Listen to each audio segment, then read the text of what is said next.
இனி வீட்லயே பானிபூரி செய்யலாம் எல்லாரும். ஆச்சி பானிபூரி கிட்.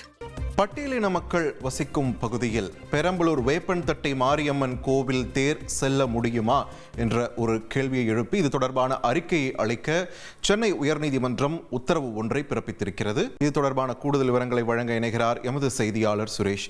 சுரேஷ், வணக்கம். இந்த வழக்குடைய முழு பின்னணி என்ன, விரிவா பதிவு பண்ணுங்க. பெரம்பலூர் மாவட்டம் வேப்பந்தட்டை கிராமத்தில் இருக்கக்கூடிய ஸ்ரீ வேத மாரியம்மன் கோவில், இந்த கோயிலுடைய தேரோட்டம் ஏற்பாடு செய்யப்பட்ட போது இந்த தேர் பட்டியலின மக்கள் வசிக்கக்கூடிய பகுதிகளில் வருவதற்கு மற்றொரு தரப்பினர் எதிர்ப்பு தெரிவித்ததாகவும், அதனால் பட்டியலின மக்கள் வசிக்கக்கூடிய தெருக்களிலும் தேர் ஊர்வலம் நடத்தப்படுவதை உறுதி செய்ய மாவட்ட ஆட்சியர் உள்ளிட்டோருக்கு உத்தரவிட வேண்டும் என்ற கோரிக்கையுடன் அந்த கிராமத்தைச் சேர்ந்த வினோத்குமார், மணிவண்ணன் ஆகியோர் உயர்நீதிமன்றத்தில் ஒரு வழக்கை தாக்கல் செய்திருந்தார்கள்.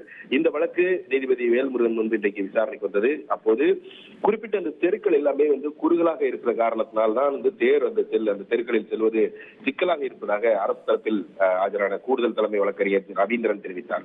இதையடுத்து இந்த கோவில் விவகாரத்துல அமைதி பேச்சுவார்த்தை என்ற பெயர்ல அதிகாரிகள் கட்ட பஞ்சாயத்து நடத்தினால் நீதிமன்ற அவமதிப்பு நடவடிக்கை எடுக்கப்படும் என்ற ஒரு எச்சரிக்கையை நீதிபதி விடுத்தார். மேலும் இந்த வழிபாடு பொறுத்த வரைக்கும், கோயில்களை பொறுத்த வரைக்கும் அனைத்து தரப்பினரையும் பாரபட்சம் இல்லாம அனுமதிக்க வேண்டும் என்று நீதிபதி அறிவுறுத்தினார். பிறகு இந்த குறிப்பிட்ட தெரு தேர் செல்லக்கூடிய அளவில் இருக்கிறதா இல்லையா என்பதை ஆய்வு செய்வதற்காக பெரம்பலூர் மாவட்ட சட்டப்பணிகள் ஆணைக்குழு தலைவரை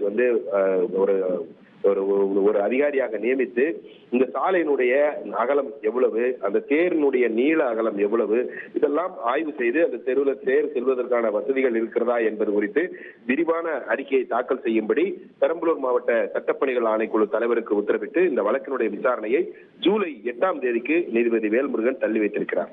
நன்றி சுரேஷ், உங்கள் விரிவான தகவல்களுக்கு. இனி வீட்லயே பானிபூரி செய்யலாம் எல்லாரும். ஆச்சி பானிபூரி கிட்.